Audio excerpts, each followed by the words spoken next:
I'm a 26-year-old woman, and if you'd asked me about my family 5 years ago, I'd have said we were close. We were close. We weren't perfect, but my parents always emphasized hard work, loyalty, and the importance of sticking together through thick and thin.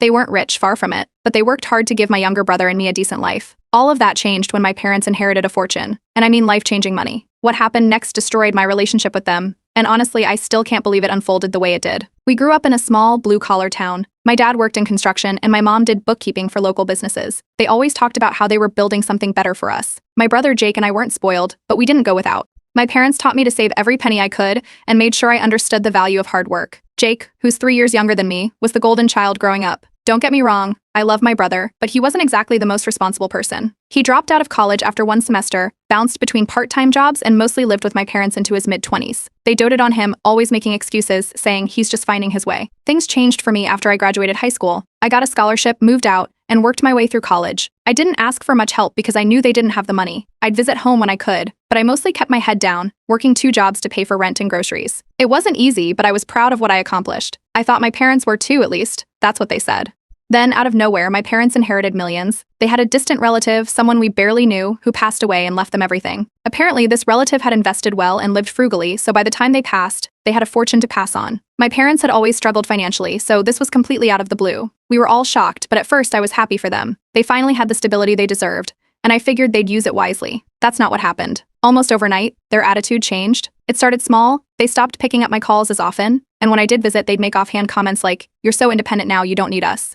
I thought I was imagining things until one day, Jake showed up at my apartment driving a brand new luxury car. I didn't even know he'd gotten his driver's license back. He'd lost it a year ago after a DUI. When I asked about it, he shrugged and said, "Mom and Dad thought I needed it to get my life on track." It didn't stop there. Jake started posting pictures of lavish vacations on Instagram: Paris, the Maldives, Hawaii. Meanwhile, I was working overtime just to make rent on my tiny apartment. When I asked my parents about it, they'd dodge the question or say things like, "We're just helping him out for now." It felt like every time I visited them, Jake had something new: a fancy watch, a down payment on a condo, even a personal trainer.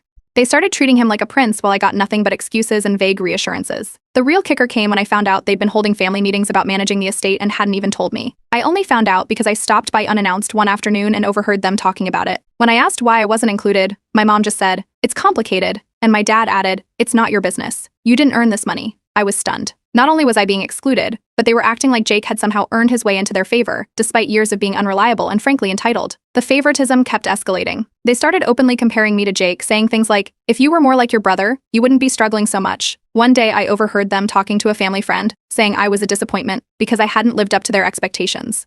That hurt more than I can put into words. I'd worked so hard to build a life for myself, but it seemed like none of it mattered to them anymore. At that point, I realized I couldn't keep pretending everything was fine. It was clear I was being written off, and I knew I needed to do something about it. I couldn't just let them treat me like I didn't matter, but I also knew I couldn't confront them head on. Not yet, anyway.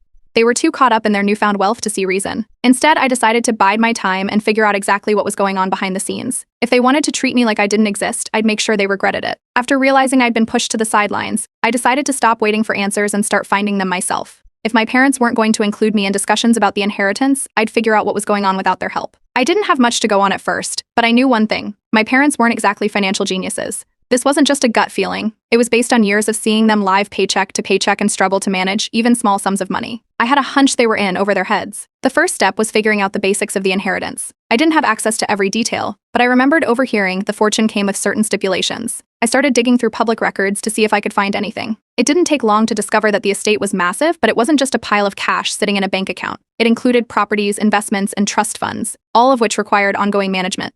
There were also significant estate taxes involved, something my parents didn't seem to have accounted for. The more I looked, the more cracks I found. It seemed like my parents were ignoring critical legal and financial steps to maintain the inheritance. They were spending money like it was endless, but they hadn't paid all the taxes owed on the estate. Worse, they'd started borrowing against the assets to fund their extravagant lifestyle. It didn't take a financial expert to see that they were digging themselves into a hole. I knew I needed professional advice, so I quietly consulted a lawyer. I was careful to keep this under wraps. I didn't want my parents or brother to catch wind of what I was doing. The lawyer confirmed what I suspected. The will had specific conditions that my parents were required to meet to keep the inheritance. For example, they were supposed to allocate a portion of the funds to charitable causes, but as far as I could tell, they hadn't done anything of the sort. Violating those conditions could jeopardize their entire claim to the fortune.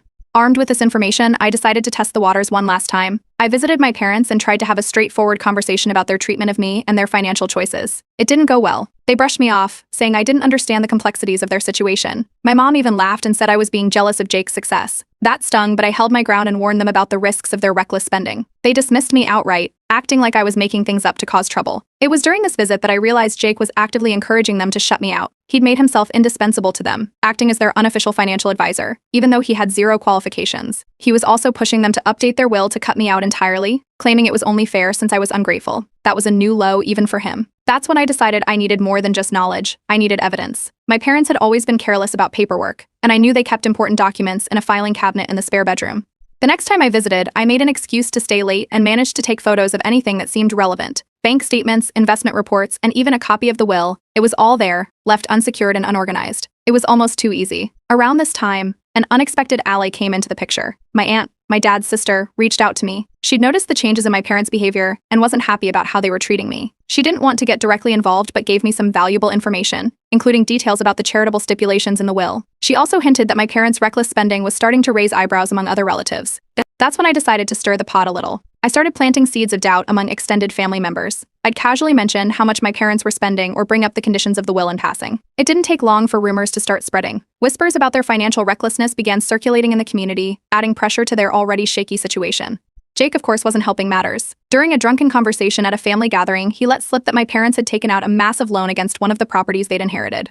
He was bragging about how they were leveraging their assets like he was some kind of financial genius, but all it did was confirm that they were living way beyond their means. Then came the breakthrough I was waiting for. While going through the documents I'd collected, I found undeniable proof that my parents hadn't fulfilled key obligations outlined in the will. They were skating on thin ice legally, and it was only a matter of time before it all caught up to them. I decided to speed up the process by filing an anonymous report, prompting an audit of their finances. The fallout was immediate. My parents went into full panic mode as soon as they realized they were under scrutiny. They tried to act like everything was fine, but it was clear they were scrambling. The cracks in their facade were growing, and I knew it was only a matter of time before their house of cards came crashing down. The financial audit triggered by my anonymous report hit my parents harder than I expected. Within weeks, they were contacted by tax officials about discrepancies in their filings. It turned out they hadn't paid nearly enough estate taxes and had misrepresented the value of several inherited assets. The audit uncovered fines, back taxes, and penalties that added up to hundreds of thousands of dollars. For a while, they tried to keep the situation quiet, but it didn't take long for word to get out. My parents weren't exactly subtle with their spending, and people in the community noticed when the flashy vacations and luxury purchases suddenly stopped.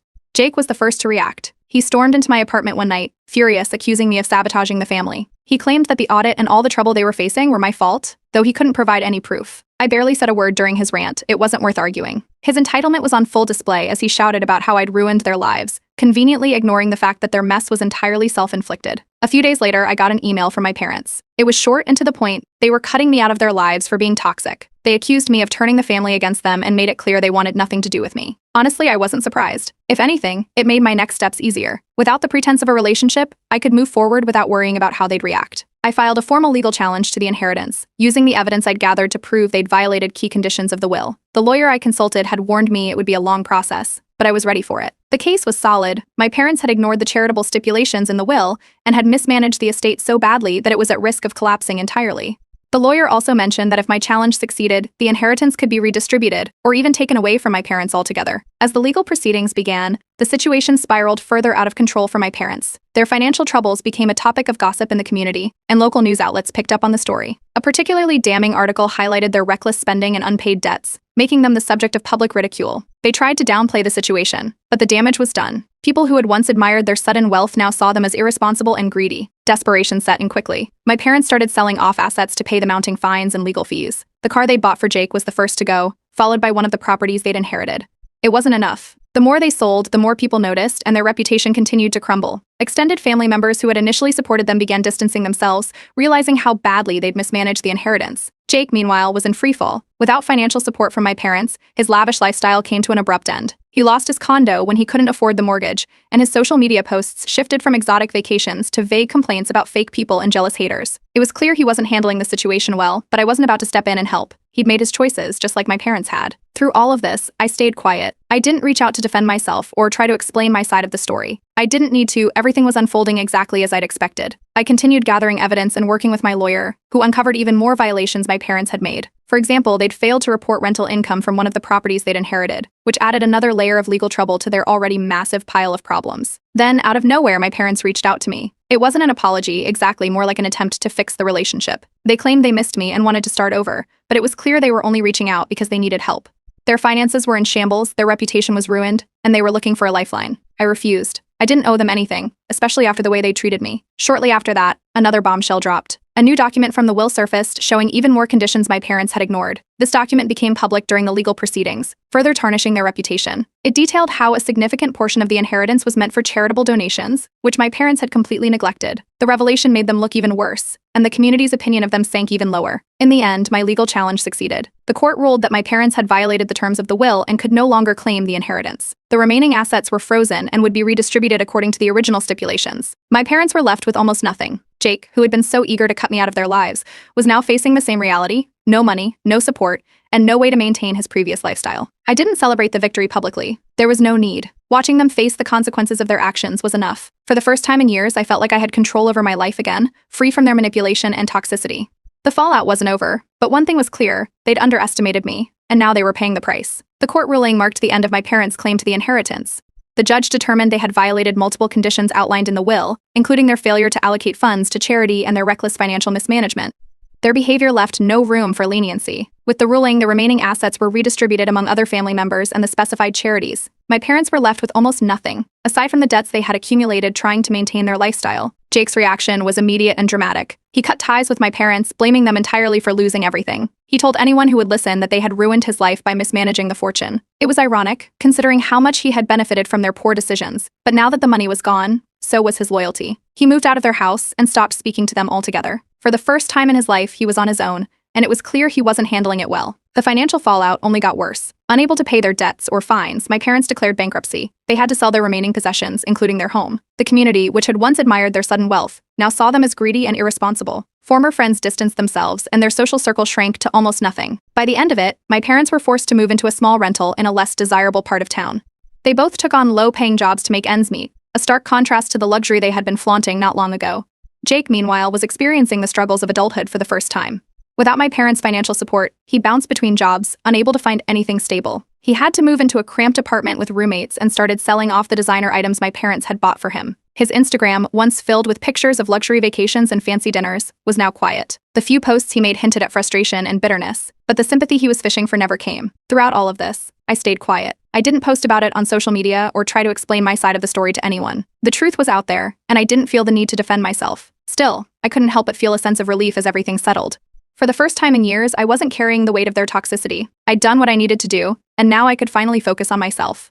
One day, I received a message from a distant cousin. She thanked me for exposing the truth about my parents and shared her own experience of being mistreated by them. It was comforting to know I wasn't alone in what I had gone through. She mentioned that the redistribution of the inheritance had allowed her to pay off medical bills that had been weighing on her for years. It felt good to know that the money was finally being used in a way that made a real difference. As for my parents, their attempts to reconcile continued. They sent a letter claiming they wanted to start fresh and rebuild our relationship. It was filled with apologies, but none of them felt genuine. They didn't mention the years of favoritism or the way they had completely disregarded me. It was clear they were only reaching out because they had nothing left. I didn't respond. I wasn't interested in reopening that door, especially not after everything they'd put me through. Instead, I focused on my own future. My share of the inheritance wasn't massive, but it was enough to give me a fresh start. I used it to buy a modest home and invest in a small business I'd always dreamed of starting. For the first time, I felt financially secure. I didn't have to worry about making rent or working myself to the bone just to stay afloat. It wasn't just about the money, it was about having the freedom to live life on my terms. In the months that followed, I reflected a lot on everything that had happened. I thought about the lessons my parents had taught me growing up, the importance of hard work, self-reliance, and loyalty, and how they had abandoned those values the moment money entered the picture. Their betrayal hurt, but it also showed me the importance of standing up for myself and refusing to accept less than I deserved. Now I'm building a life without the shadow of my parents' betrayal hanging over me. I've strengthened my relationships with extended family members who supported me, and I've even started making new friends in my community. My business is thriving, and I found a sense of peace I didn't think was possible a year ago. As for my parents and Jake, I don't know what their future holds, and I'm okay with that. They made their choices, and now they're living with the consequences. I don't feel the need to gloat or dwell on their downfall. Knowing that they can no longer enjoy unearned wealth is enough for me. At the end of the day, I'm proud of the person I've become. I've learned that sometimes walking away is the best thing you can do for yourself. I'll always value the lessons I've learned, but I'm leaving the toxicity behind. Life is too short to waste on people who don't value you, and I'm finally free to focus on the things that truly matter. After the court ruling and the redistribution of the inheritance, the ripple effects of my parents' downfall started spreading quickly. Word traveled fast among extended family and old acquaintances, cementing their reputation as reckless and selfish. Relatives who once admired their success began openly criticizing how they'd squandered everything. Friends who had been around during the height of their wealth quietly disappeared. The community didn't see them as victims, they saw them as people who brought this on themselves. Jake's life continued spiraling downward. Without my parents to fund his lifestyle, he jumped from one low-paying job to the next, never staying anywhere for long. He started borrowing money from friends, which caused most of those relationships to fizzle out. His social media, once a highlight reel of luxury, turned into a string of vague complaints and motivational quotes that didn't quite match his situation. There were whispers that he'd been evicted from his apartment and was crashing on friends' couches. His short-term relationships fell apart just as quickly, and his once confident persona began to crack under the weight of reality. My parents didn't fare much better. The bankruptcy left them with no choice but to move into a small, run-down apartment on the edge of town. It was a far cry from the life they'd been flaunting not long ago. They relied on government assistance to cover their basic expenses and took on part-time jobs just to survive. Former neighbors avoided them, and invitations to social events stopped entirely. They went from being the center of attention to being completely isolated. The pressure of their new reality started to take a toll on their relationship. My parents, who had always presented a united front, began blaming each other for their downfall. Arguments became a regular occurrence, and their marriage, already strained, started unraveling. My dad blamed my mom for ignoring the terms of the will, while my mom accused my dad of reckless spending. Their once solid partnership turned into a blame game, with each trying to shift responsibility onto the other. In a desperate attempt to regain some control, my parents tried to file a countersuit against me, claiming I had orchestrated their financial ruin. The case didn't get far. They had no evidence to back their claims, and their mounting legal fees made it impossible for them to pursue it further.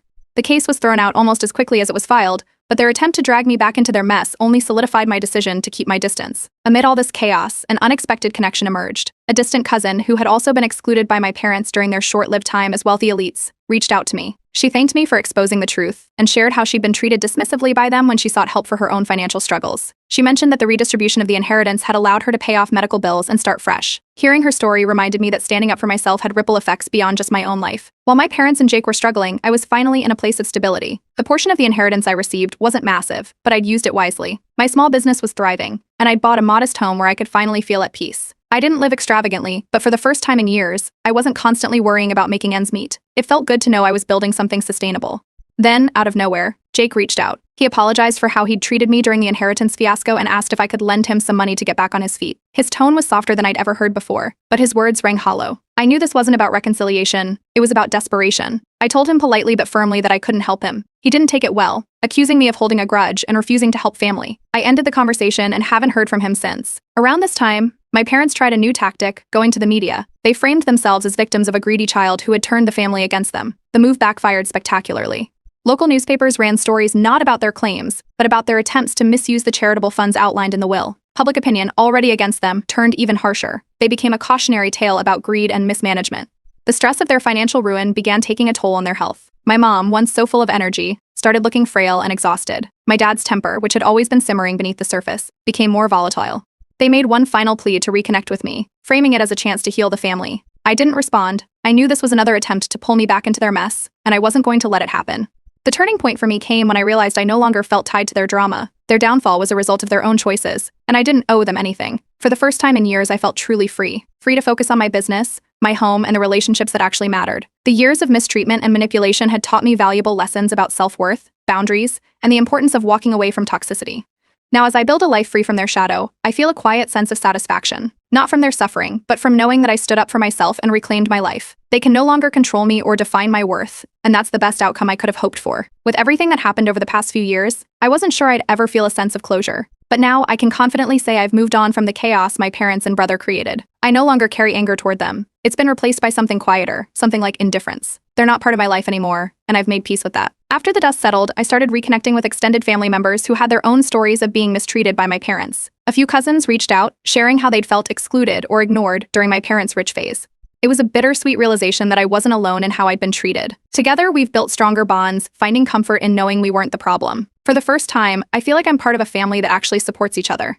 As for my parents, their situation went from bad to worse. They couldn't afford to stay in the city, so they relocated to a small town a few hours away. From what I've heard, they live in near total obscurity now, in a tiny apartment with barely enough to get by.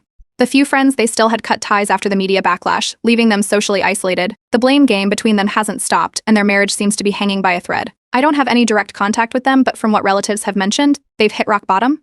Jake didn't fare much better. The weight of our family's ruined reputation seemed to follow him everywhere. Eventually, he moved abroad, hoping for a fresh start where no one knew about the mess he'd left behind.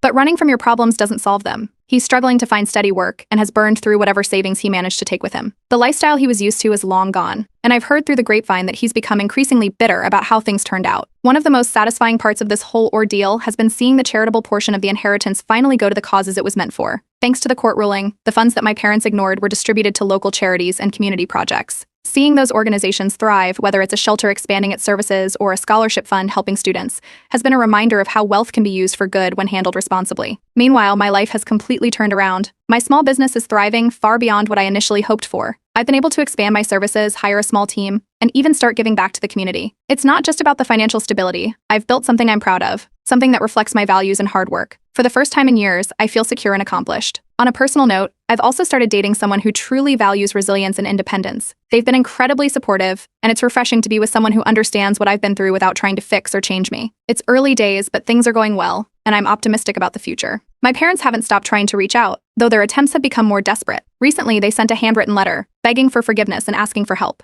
The tone was manipulative, filled with guilt-tripping and veiled accusations.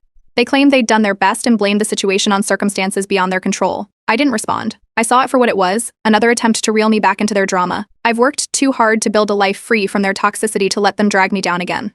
In contrast, the community I've built around me now is one of support and understanding. I've made new friends, joined local groups, and found people who genuinely care about me. It's a stark difference from the relationships I had with my parents and brother, where everything felt like a transaction. These connections fill the void that their absence might have left, and I'm grateful for them every day. Jake, however, hasn't let go of his bitterness. He recently posted a long-winded rant on social media, blaming me for the family's downfall. The post was filled with exaggerated claims and outright lies, but it didn't gain much traction. The few comments it received were unsympathetic, with some even calling him out for his entitlement. It was clear he was trying to garner pity, but no one was buying it. Reflecting on everything, I've realized how much I've rediscovered about myself. The lessons my parents claimed to value, hard work, fairness, and self-reliance, are the same ones they abandoned the moment money came into the picture. But they're also the values I've held on to, and they've guided me through this entire journey. In some ways, their betrayal forced me to become stronger and more self-assured than I ever thought possible. The legal case surrounding the inheritance is now officially closed. With my parents losing all avenues for appeal, there's nothing left for them to fight over. The remaining funds have been allocated as intended, and I've decided to donate a portion of my share to causes I care about. It feels like the right way to honor the original intent of the will and create a legacy my parents never could. Looking back, I acknowledge the pain of their betrayal, but I also see the strength it gave me. It taught me to set boundaries, stand up for myself, and recognize my own worth. I'm no longer defined by their actions or the toxic family dynamics I grew up with. Today, my life is peaceful, fulfilling, and entirely my own. I've closed the chapter on that part of my life, and I'm moving forward with clarity and purpose. The past may have shaped me, but it doesn't define me, and I'm determined to build a future that reflects who I've become.